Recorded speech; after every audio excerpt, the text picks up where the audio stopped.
Assalamualaikum warahmatullahi wabarakatuh. Perkenalkan, nama saya Bintang Akmal Zuzaki Wayasi. Saya dari Fakultas Pertanian dan jurusan saya agroteknologi, dan nomor pokok mahasiswa saya 22500 151 6026. Di sini saya akan menjelaskan subjudul tentang iman kepada kitab Allah. Iman secara bahasa berarti percaya. Iman menurut istilah berarti mempercayai dan sepenuh hati. Diucapkan dengan lisan dan diwujudkan dengan perbuatan. Iman kepada kitab Allah Subhanahu wa Ta'ala berarti mempercayai dengan sepenuh hati dan diucapkan dengan lisan bahwa Allah Subhanahu wa Ta'ala telah menurunkan kitab kepada Rasul-Nya untuk dijadikan sebagai pedoman dalam menjalani kehidupan. Dan keyakinan tersebut diwujudkan dalam perbuatan dan tingkah laku sehari-hari. Lalu kitab-kitab Allah itu, iman kepada kitab Allah Subhanahu wa Ta'ala artinya meyakini sepenuh hati bahwa Allah Subhanahu wa Ta'ala telah menurunkan kitab kepada nabi atau rasul yang berisi wahyu untuk disampaikan kepada seluruh umat manusia. Dan di dalam Al-Quran disebutkan bahwa ada 4 kitab Allah Subhanahu wa Ta'ala yang diturunkan kepada nabinya. 4 kitab tersebut yaitu kitab Taurat diturunkan kepada Nabi Musa, lalu kitab Zabur kepada Nabi Daud, selanjutnya kitab Injil pada Nabi Isa, dan Al-Quran kepada Nabi Muhammad SAW. Untuk penjelasan selanjutnya mengenai kitab tersebut, yang pertama adalah kitab Taurat. Kata Taurat berasal dari bahasa Ibrani, Torah, instruksi. Kitab Taurat adalah salah satu kitab suci yang diwujudkan Allah Subhanahu wa Ta'ala kepada Nabi Musa alaihi wasallam.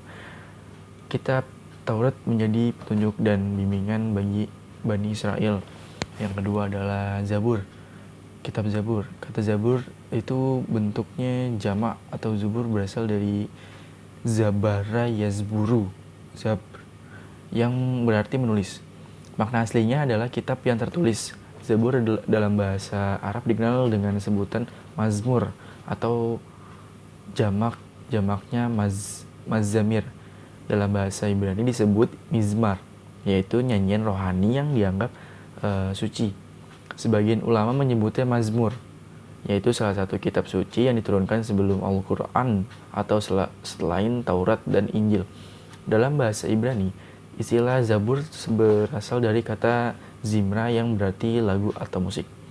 Zamir atau lagu dan Mizor atau Mazmur merupakan pengembangan dari kata Zamar, artinya nyanyian pujian. Berikutnya adalah kitab Injil. Kitab Injil diwahyukan oleh Allah Subhanahu wa Ta'ala kepada Nabi Isa alaihi wasallam. Kitab Injil diturunkan kepada Nabi Isa. Kitab Injil yang diturunkan kepada Nabi Isa pun memuat keterangan-keterangan yang benar-benar nyata, yaitu perintah-perintah Allah Subhanahu wa Ta'ala agar manusia mengesankan dan tidak menyekutukannya dengan suatu apapun. Dalam kitab Injil terdapat pula keterangan mengenai akan lahirnya nabi yang terakhir dan penutup para nabi dan rasul, dan bernama Ahmad atau Muhammad SAW. Yang terakhir adalah Al-Quran. Al-Quran merupakan kitab suci yang diturunkan Allah Subhanahu wa Ta'ala kepada Nabi Muhammad SAW melalui malaikat Jibril. Al-Quran diturunkan tidak sekaligus, melainkan secara berangsur-angsur.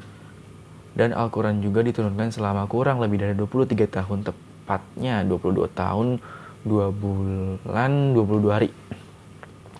Al-Quran terdiri atas 30 juz, 114 surat, 6.236 ayat, 74.437 kalimat, dan 325.034 rupiah. Wahyu yang terakhir diturun adalah Al-Maidah ayat 3. Ayat tersebut turun pada tanggal 9 9 Zulhijjah tahun 10 Hijriah di Padang Arafah. Ketika Nabi Muhammad SAW sedang menunaikan haji wada atau haji perpisahan, beberapa hari sesudah menerima wahyu tersebut, Nabi Muhammad SAW wafat. Lalu ada pula perilaku beriman kepada kitab-kitab Allah Subhanahu wa taala. Menerapkan iman dan pengetahuan tentang kitab-kitab Allah Subhanahu wa taala dalam kehidupan sehari-hari adalah langkah-langkah yang dapat ditempuh sebagai berikut. Yang pertama, beriman kepada kitab-kitab sebelum Al-Qur'an. Kitab-kitab yang diturunkan sebelum Al-Qur'an, yaitu kitab Taurat, Zabur, dan Injil yang sebelumnya kita jelaskan. Cara beriman pada ketiga kitab Allah Subhanahu wa taala tersebut berbeda dengan cara beriman pada Al-Qur'an. Cara beriman kepada kitab Allah Subhanahu wa taala yang diturunkan sebelum Al-Qur'an sebagai berikut. Yang pertama, dapat meyakini kebenaran yang terkandung dalam kitab-kitab Allah. Yang kedua, meyakini bahwa kitab-kitab tersebut benar-benar merupakan wahyu Allah Subhanahu wa taala, bukan karangan nabi dan rasul. Yang kedua, beriman kepada Al-Qur'an. Penerapan beriman kepada Al-Qur'an dapat dilakukan dengan cara seperti berikut. Yang pertama adalah meyakini bahwa Al-Qur'an merupakan wahyu Allah Subhanahu wa taala, bukan karangan Nabi Muhammad. Yang berikutnya, meyakini bahwa Allah Subhanahu wa taala telah meyakini bahwa Al-Qur'an menjamin kebenarannya oleh Allah Subhanahu wa taala tanpa adanya keraguan sedikit pun. Lalu mempelajari dan memahami dan menghayati isi kandungan Al-Qur'an. Lalu bisa juga mengamalkan ajaran Al-Qur'an dalam kehidupan sehari-hari. Dan hikmah apa saja sih yang kita dapat ketika kita beriman kepada kitab-kitab Allah Subhanahu wa taala? Ya, pasti banyak sekali. Yang pertama, beriman kepada kitab-kitab Allah Subhanahu wa taala ini memiliki hikmah yang sangat banyak. Hikmah beriman kepada kitab-kitab Allah Subhanahu wa taala sebagai berikut. Yang pertama, meningkatkan keimanan kepada Allah Subhanahu wa taala yang telah mengutus para rasul untuk menyampaikan risalahnya. Yang kedua, termotivasi untuk beribadah, menjalankan ketentuan agama. Hidup menjadi lebih tentram, tertata karena adanya hukum yang bersumberkan pada kitab suci. Yang keempat, menumbuhkan sikap optimis karena telah dikaruniai pedoman hidup dari Allah Subhanahu wa taala untuk meraih kesuksesan dan dunia maupun akhirat. Yang kelima, terjaganya ketakwaannya dengan senantiasa menjalankan perintah dan menjauhi larangannya. Bagaimana cara kita menerapkan hikmah keimanan kepada kitab-kitab Allah Subhanahu wa taala dalam perilaku kehidupan sehari-hari? Yang pertama, kita bisa membaca Al-Qur'an dengan memperhatikan kaidah-kaidah tajwidnya dan berusaha memahami kandungan isi Al-Qur'an melalui metodologi penafsiran yang benar, dan juga mengamalkan ketentuan yang bermaktub di dalam Al-Qur'an. Dan kita juga bisa membaca Al-Qur'an dengan sungguh-sungguh. Dan sebelum saya menutup penjelasan saya mengenai beriman kepada kitab-kitab Allah Subhanahu wa taala, saya memiliki potongan dari surat Al-Maidah ayat 48 yang berbunyi, Bismillahirrahmanirrahim. Wa anzalna ilaikal kitaba bil haqqi musaddiqal lima baina yadayhi minal kitabi wa muhaiminan alaihi faqum bainahum bima anzallahu wala tattabi' ahwa'ahum amma ja'aka minal haq likulin ja'alna minkum syir'atan wa minhaja walau sya'allahu laja'alakum ummatan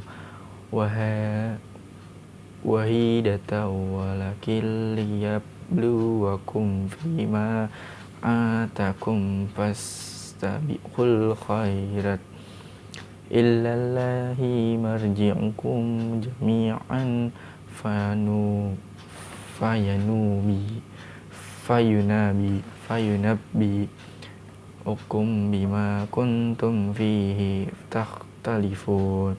Artinya, dan kami telah menurunkan kitab Al-Quran kepadamu Muhammad dengan membawa kebenaran, yang membenarkan kitab-kitab yang diturunkan sebelumnya, menjaganya, maka putuskanlah perkara mereka menurut apa yang diturunkan Allah, dan janganlah engkau mengikuti keinginan mereka dengan meninggalkan kebenaran yang telah datang kepadamu. Shadaqallahul azim. Semoga penjelasan saya mengenai kitab-kitab Allah Subhanahu wa Ta'ala bisa bermanfaat bagi yang menonton video ini, termasuk kepada Pak dosen Abu Bakar Rasidi yang terhormat. Semoga video saya bisa memberikan nilai kepada saya sendiri dan menjadi manfaat kepada penonton yang telah menonton video saya. Sekian, dan maaf bila ada salah kata atau kalimat-kalimat yang saya salah ucapkan. Terima kasih. Wassalamualaikum warahmatullahi wabarakatuh.